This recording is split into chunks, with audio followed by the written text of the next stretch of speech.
Strange but true, unusual true stories. One of the greatest bibliomaniacs, the kind of person who collects books not because he wants to read them or even have them on the shelves, but just for the mere pleasure of owning them, was Antoine Boulard of Paris, whose death in the early 19th century disclosed his secret mania.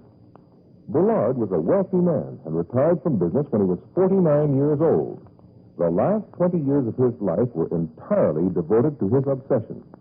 During that time, and completely unknown to even his family, Boulard bought more than 800,000 books. Where did he keep this huge literary hoard? In order to store all the books he squirreled away, Antoine Boulard bought 5 empty houses and filled them with his unread treasures. Strange but true.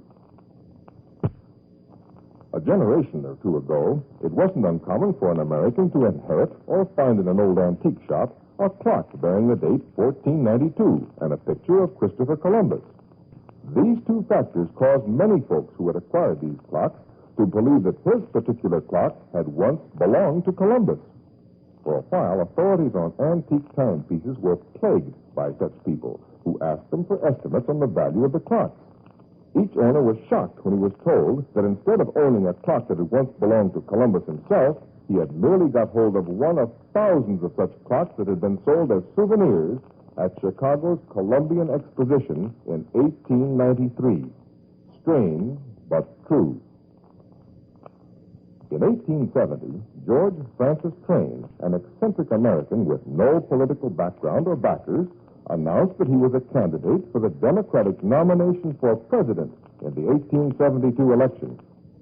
Although Train carried on a vigorous campaign, his name wasn't even mentioned at the convention.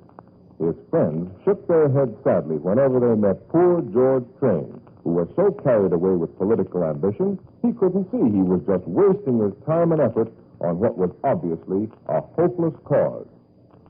But Train wasn't as carried away as his friends may have thought. For when the campaign was over, they discovered he had charged admission to every one of the 1,000 campaign speeches he had made and had earned himself a tidy $90,000.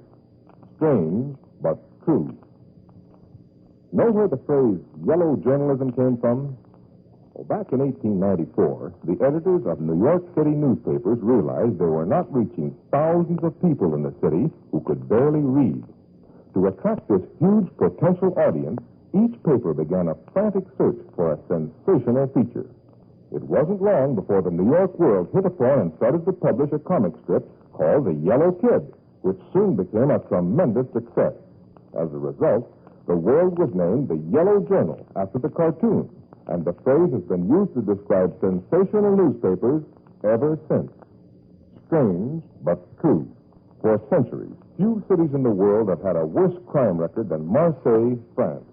This city is so tough that police seldom enter the dark, narrow passageways that wind through the waterfront slums, a section that for years has been the hideout of thieves, killers, and dope smugglers. A robbery in 1944 is a good example of just how tough the hoodlums of Marseille can be.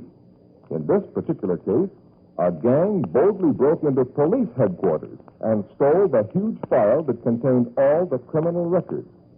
But the most astonishing thing about French crime was unearthed by a study of the major felonies committed in France between 1900 and 1930. This survey showed that 3/4 of all these crimes had been committed by persons who were born in or who had lived in one city, Marseille. Strange but true. Strange but True, a series of authentic stories from the pages of True magazine. This is John Conrad.